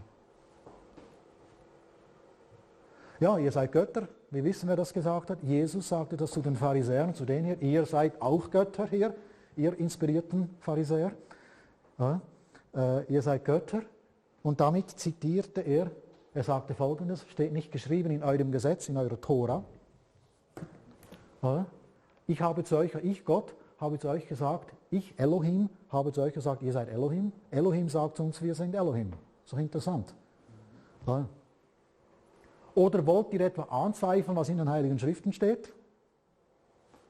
Also Gott nannte die, an die er sein Wort richtete, Götter. Und das sind wir alle. Elohim. Und wenn da steht, ihr seid Götter, steht, ihr seid Elohim. Und das ist ein Zitat aus Psalm 82. Wenn wir Psalm 82 lesen, die sumerischen Schriften kennen, dann wird es sehr spannend. Es wäre ein eigener Vortrag. Ich habe das ausführlich in einem Kapitel hier in diesem Buch, ihr seid Lichtwesen, akribisch auch aufgerollt. Sehr spannende Spurensuche in diesen alten Schriften. Was da wirklich herauskommt, wenn man hier jetzt mal den Sitchin-Nebel weg hat und wirklich schaut, was steht denn da wirklich? Denn die sumerischen Schriften gibt es ja. So, und das dann zu lesen. Ja, ihr seid Elohim, Theoi Este, heißt es in der griechischen Bibelübersetzung, Theos, Theologie, Theoi, die meinen schon Götter. Also das ist doch ein ziemlich hoher Anspruch, der an uns gegeben wird, oder dass wir Götter sind, aber nicht Gott. Wir sind Elohim. Ja, und da sind wir jetzt im ersten Buch Mose, mit Adam und Eva waren wir im zweiten Buch, jetzt gehen wir zurück ins erste, da steht, Elohim schuf den Menschen nach seinem Abbild, da steht immer Gott, aber im Hebräischen steht jetzt Elohim, nicht YHWH. Das ist eine andere Perspektive, andere Ebene. Und nicht nur symbolisch, das mit YHWH, mit den Zahlen, das war vor allem metaphorisch gedacht. Hier sind wir durchaus auch konkret. Elohim schuf den Menschen nach seinem Abbild, nach dem Abbild Elohims schuf er ihn, als Mann und Frau schuf er sie. Dreifacher Ansatz zur Beschreibung des Menschen. Auch das ist kein Zufall, dass sie das so formulieren. Oder?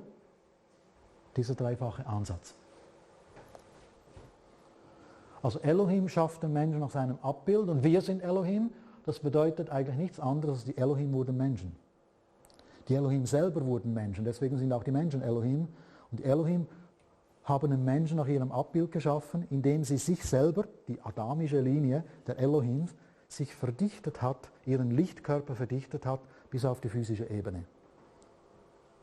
Nicht auf Knall und Fall und vor allem nicht auf Fall, sondern im Licht hinein in Satya Yuga.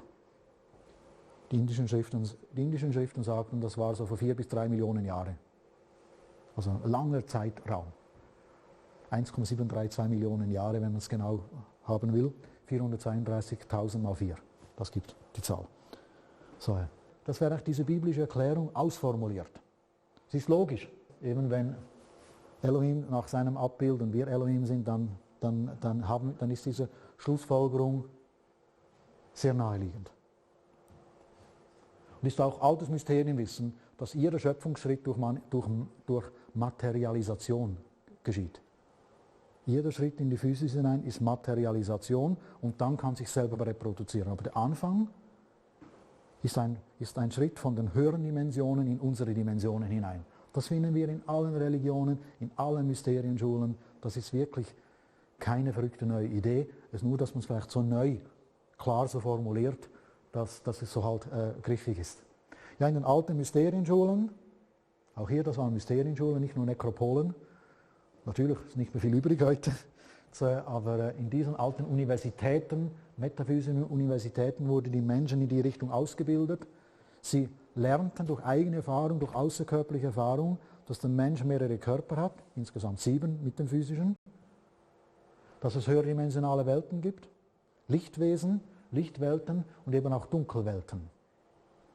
Das war die große Einweihung, die früher nur Einzelne bekamen, heute bekommen wir sie alle, weil wir bereit und reif für diese Einweihung sind, dieses Mysterium der Dunkelheit. Wir haben im ersten Teil darüber gesprochen, Dunkelheit entsteht, wenn man sich vom Licht ausgrenzt.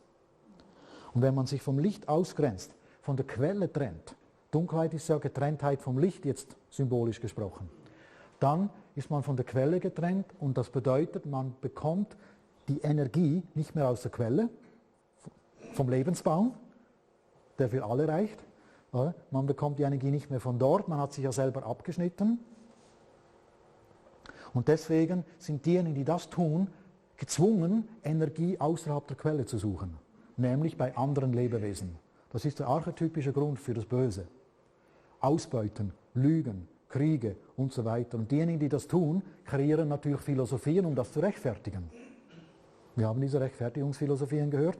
Es ist dieser verbotene Baum.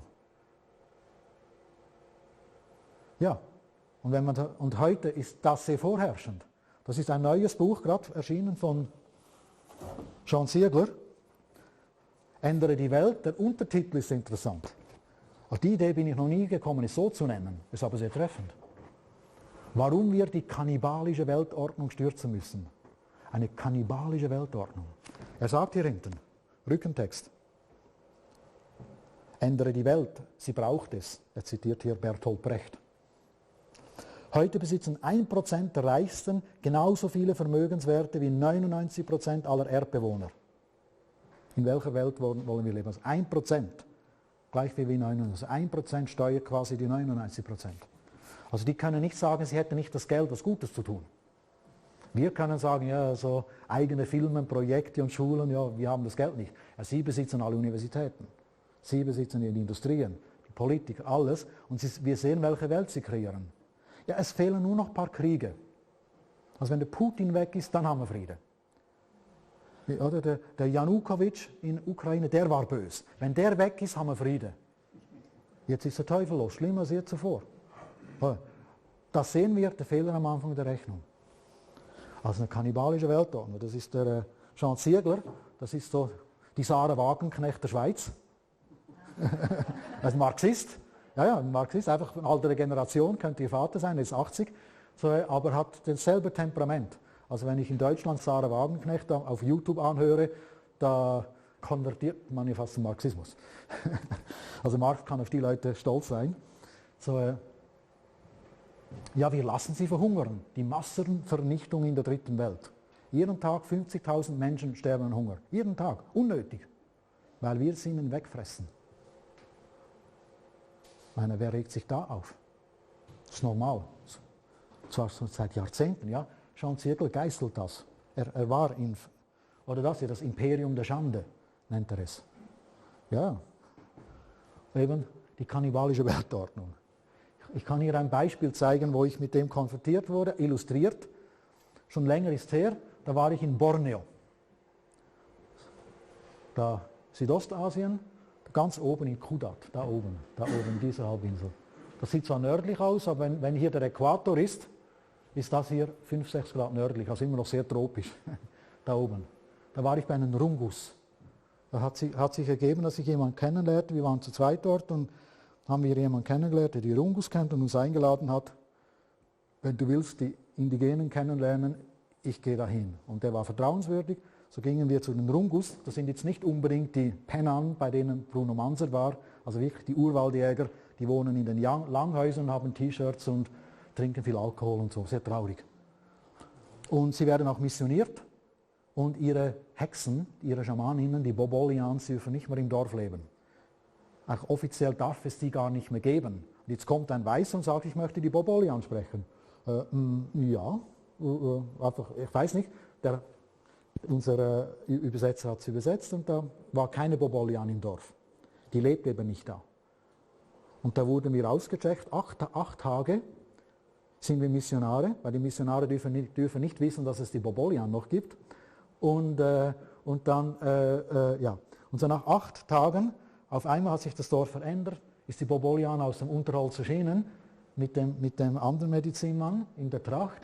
Es gab ein Volksfest mit dem Gongkonzert im Langhaus. Sie haben diesen tranceähnlichen Tanz getanzt und ich wurde ins Dorf mit aufgenommen, da hinten, ein bisschen jünger.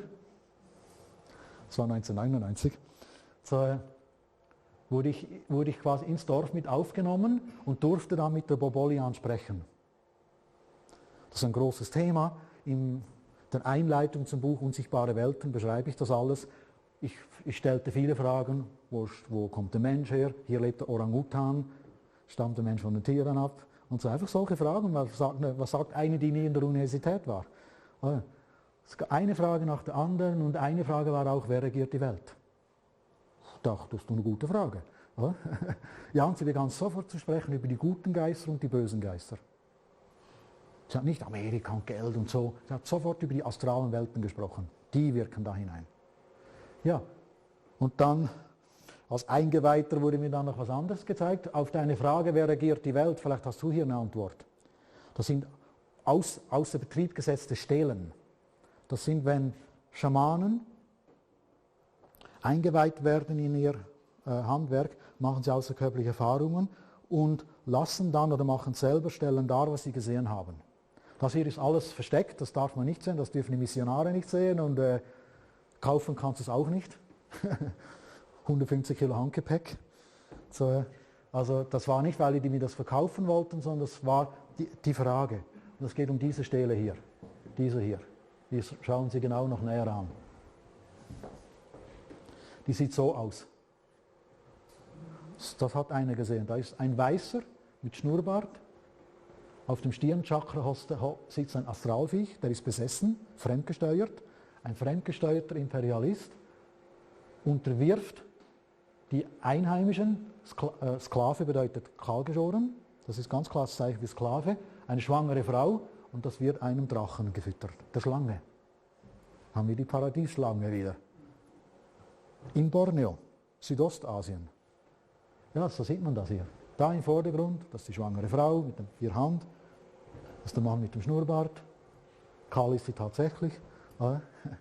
So, von vorne, von der anderen Seite.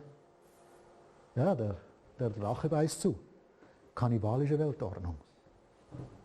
1:1. Ja.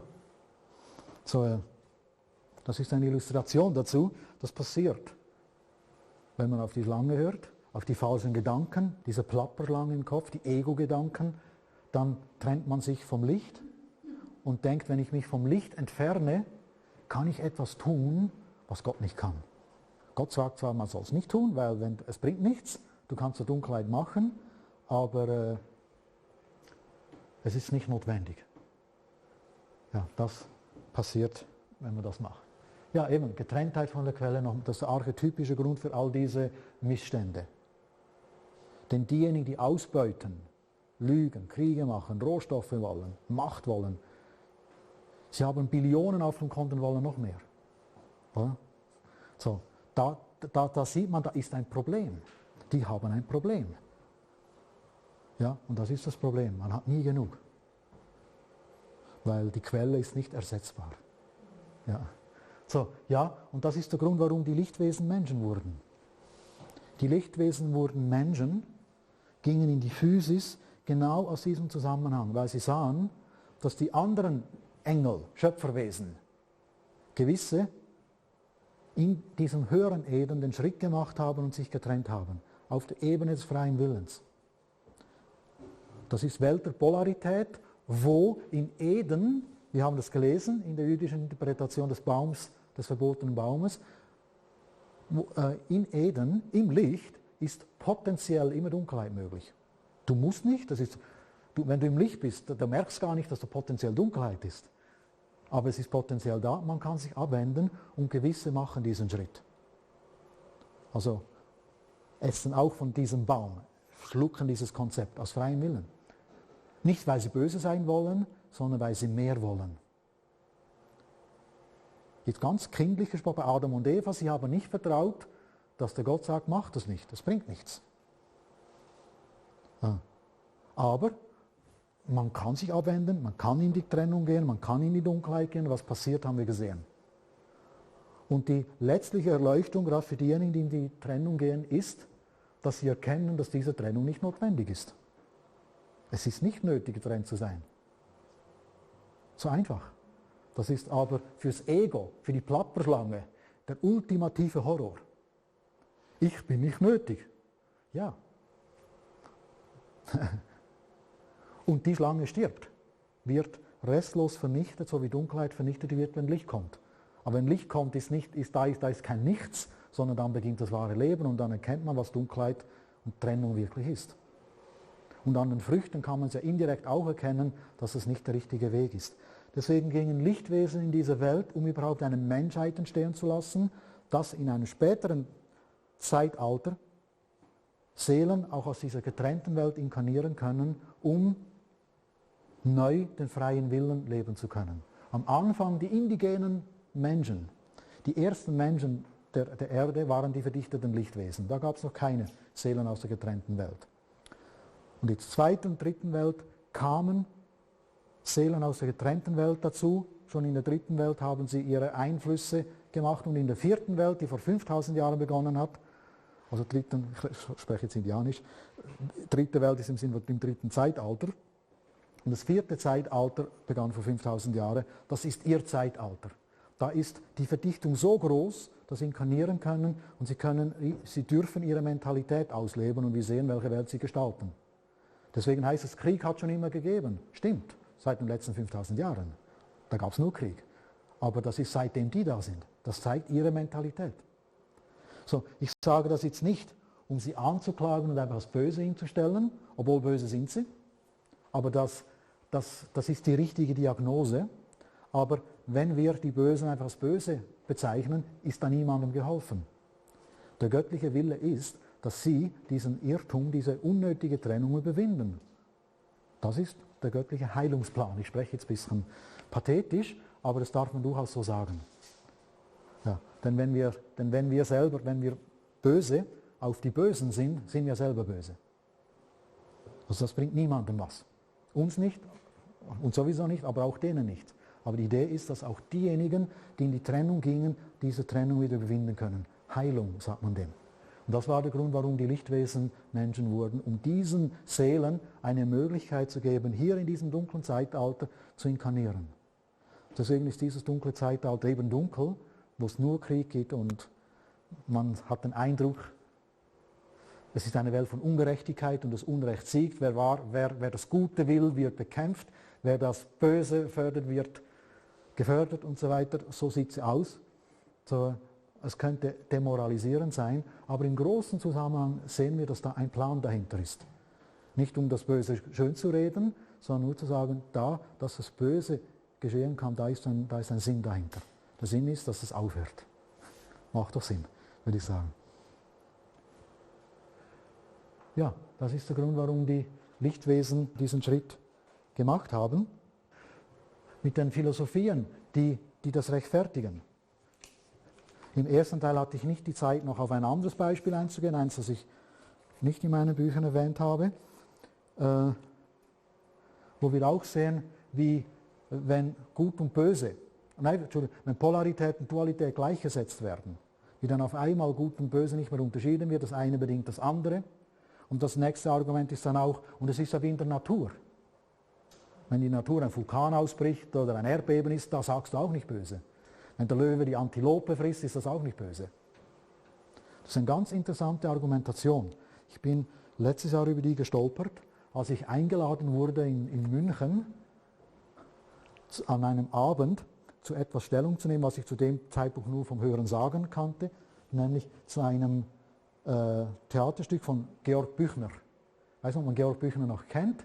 Das war ein junges Genie, ist 1837 mit 23 Jahren gestorben in Zürich, kam nach Zürich als Anatom an die Universität Zürich und ist da an einer Krankheit gestorben. So, aber Georg Büchner hat mit jungen Jahren schon ein sehr geniales Werk hinterlassen, unter anderem dieses Theaterstück hier, Dantons Tod.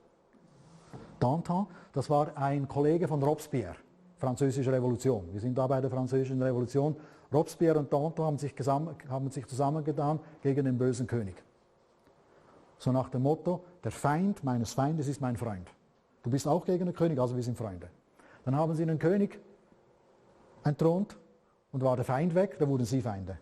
Und am Schluss sind Robespierre und Danton beide auf der Guillotine gelandet. So wie der König, alle drei. Also die Revolution frisst ihre Kinder. Also da sieht man wieder, aus dem kann nichts Gutes entstehen. Aber hier sehen wir, wie die denken. Und hier spricht jemand, ein Anhänger dieser Revolution, der genau dieses Blutbad rechtfertigt vor dem französischen Revolutionsparlament. Das ist am Ende des zweiten Aktes, spricht hier Saint-Just. Das ist ein Anhänger dieser Revolution, Anhänger von Robespierre. So. Und er steht auf und vertritt eine Philosophie, wir kennen sie. Er macht genau den verbotenen Schluck. Er setzt Dualität und Polarität zusammen und beginnt so zu argumentieren und rechnet mit dem Fehler am Anfang der Rechnung richtig weiter und kommt zu dieser Darstellung, also vor dem Parlament. Es scheint in dieser Versammlung einige empfindliche Ohren zu geben, die das Wort Blut wohl nicht vertragen können. Einige allgemeine Betrachtungen mögen sie überzeugen, dass wir nicht grausamer sind als die Natur und als die Zeit. Die Zeit rafft so viele Menschen daher, die Natur rafft sie her. Die Natur folgt ruhig und unwiderstehlich ihren Gesetzen. Der Mensch wird vernichtet, wo er mit ihnen in Konflikten kommt. Beispiele gibt er dann, Erdbeben, Vulkane und so weiter. Ich frage nun, soll die geistige Natur in ihren Revolutionen mehr Rücksicht nehmen als die physische? Die physische Natur nimmt keine Rücksicht. Erdbeben, alle tot. Frau, Kinder, alles. Auch die Alten, da werden nicht die Alten verschont. Kinder auch nicht, Frauen auch nicht. Da einfach rücksichtslos sind alle gleich vor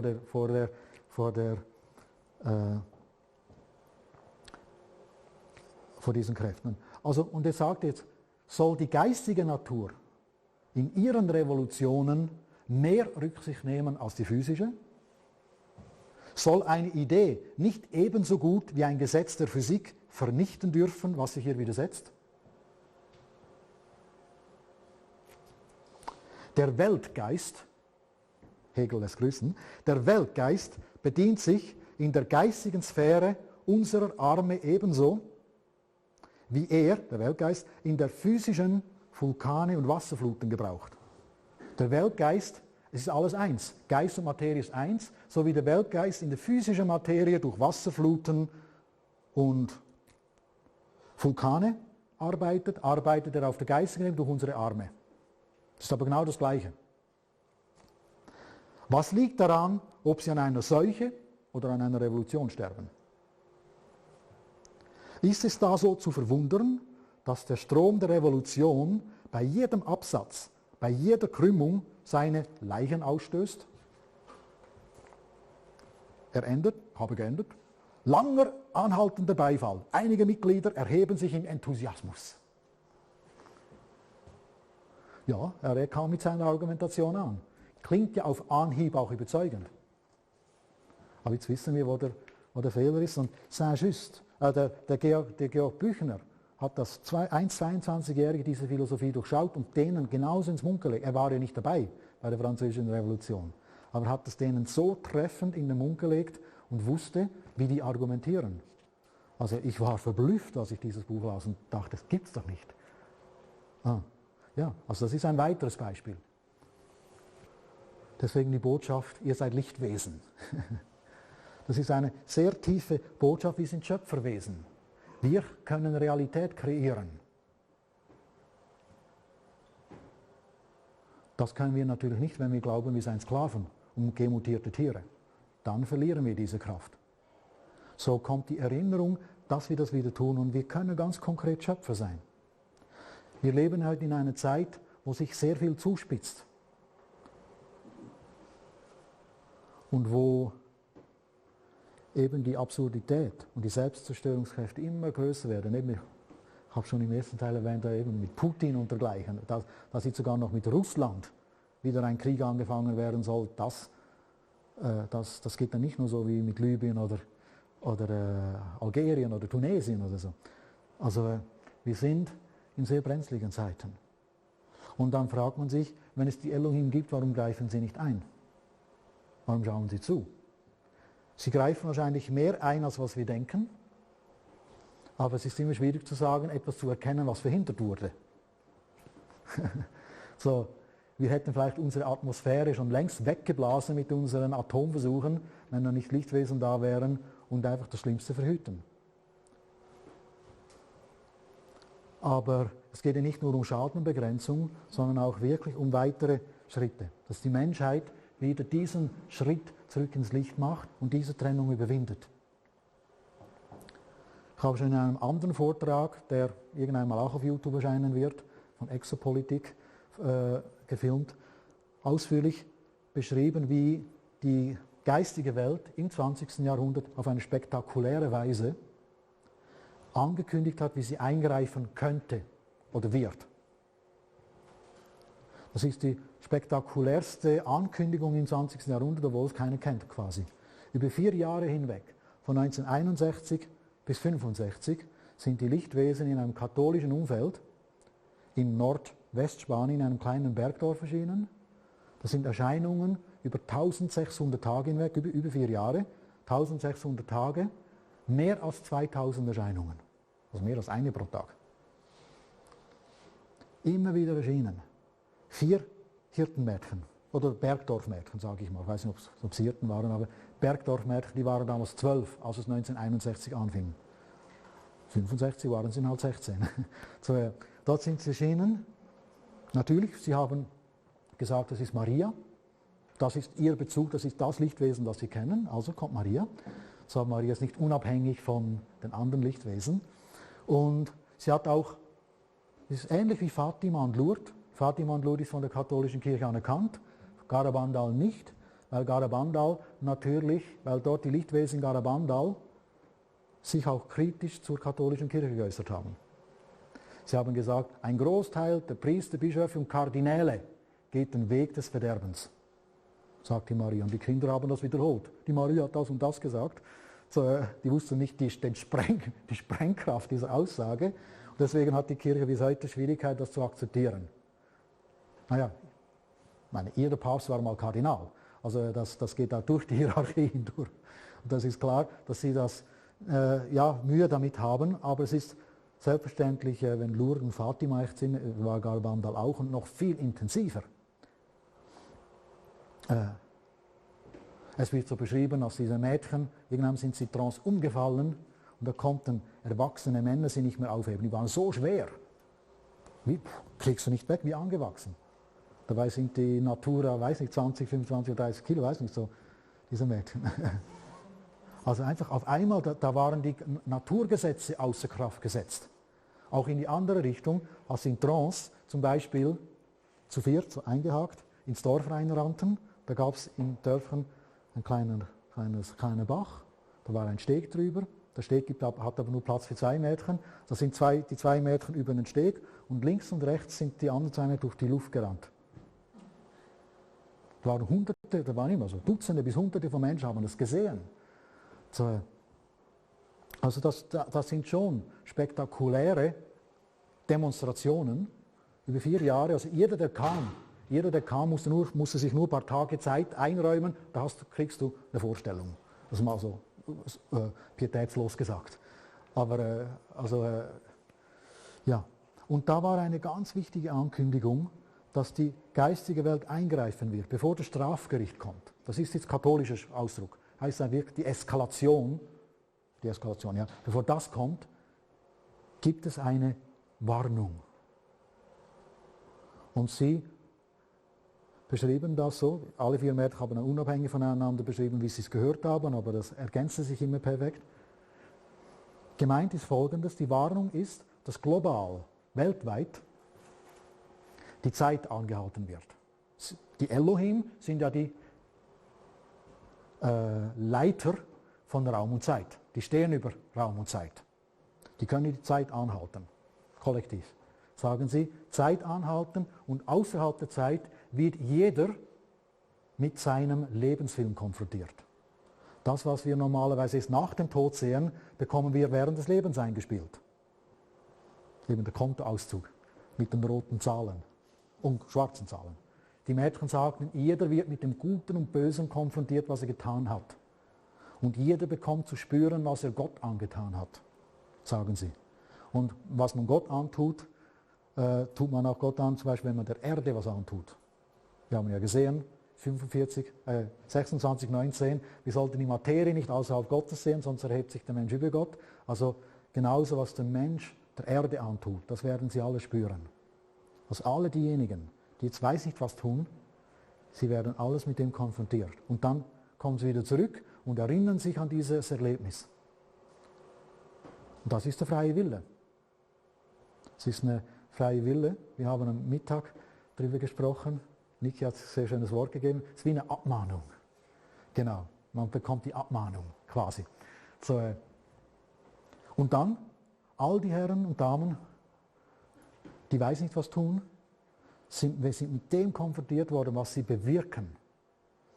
Und dann kommen sie zurück und haben den freien Willen, wollen sie auf das reagieren oder nicht.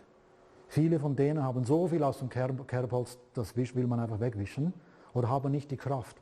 Sie denken vielleicht sogar, ach, ich bin so sündhaft und so böse, Gott liebt mich sicher nicht mehr. Das ist auch eine Möglichkeit, Selbstmitleid. Und da, die Lichtwesen sagten damals, dass irgendeinmal kommt ein Strafgericht, aber sie haben keine Zeit gesagt. Irgendeinmal danach kommt es. So, und die Vision ist natürlich und die Idee ist, dass diejenigen, die so konfrontiert werden, die Möglichkeit haben werden, den Schritt ins Licht zu machen, auch wenn es nicht ihrer eigenen Kraft entspricht. Das ist das, was wir tun. Mit unseren Meditationen, Heilstrom, Heilung, Gebete, Mantras, positive Gedanken. Was wir tun, das geht alles ins kollektive Bewusstsein ein. Wir zahlen hier in ein kollektives Konto ein, von dem jeder runterladen kann. Jeder hat Zugang in dieses kollektive Bewusstsein und meistens ist so diejenigen, die viel einzahlen, die können sich das leisten, weil sie genug haben. Sie zahlen für die ein, die nicht viel haben, die es unbedingt brauchen. Und das ist so meine Vision, die für mich sehr versöhnlich ist, wenn so etwas passiert wie dieser Lebensfilm, dass diejenigen, die nicht aus eigener Kraft die Möglichkeit hätten, wir könnten jetzt ganz prominente und weniger prominente Namen, aber einflussreiche Namen nennen, dass die Möglichkeit haben, auch durch unsere Hilfe diesen Schritt ins Licht zu machen, den sie vielleicht aus eigener Kraft gar nicht könnten. Ja, das ist sehr versöhnlich und das ist Liebe. Und das ist der heilsame Umgang mit dem Bösen. Wir dienen dem Bösen nicht, wenn wir sagen, es gibt es gar nicht, oder Böse ist gut, oder das Böse verteufeln, das nützt, oder? Sondern der Mittelweg ist die Heilung. Aber dafür brauchen wir auch die entsprechende Diagnose. Ja, mit dieser positiven Note, dieser positiven Vision möchte ich zu einem Ende kommen. Und ja, die Vision, Stichwort Eden, ist möglich. Diese Harmonie, dieser Friede ist möglich, denn irgendwie so viele Menschen wünschen sich das. Es sollte doch möglich sein. Und es wird auch möglich sein, denn ja, der Glaube kann Berge versetzen, heißt es. Wenn wir daran glauben, kreieren wir ein Bewusstseinsfeld, das das möglich macht. Ja, dann danken wir uns gegenseitig für unser Hiersein, für unser Wirken. Und alles, was wir tun, ist nicht nur für uns im Lichtvollen, sondern geht immer auch ins Kollektive. Vielen Dank. So, ja.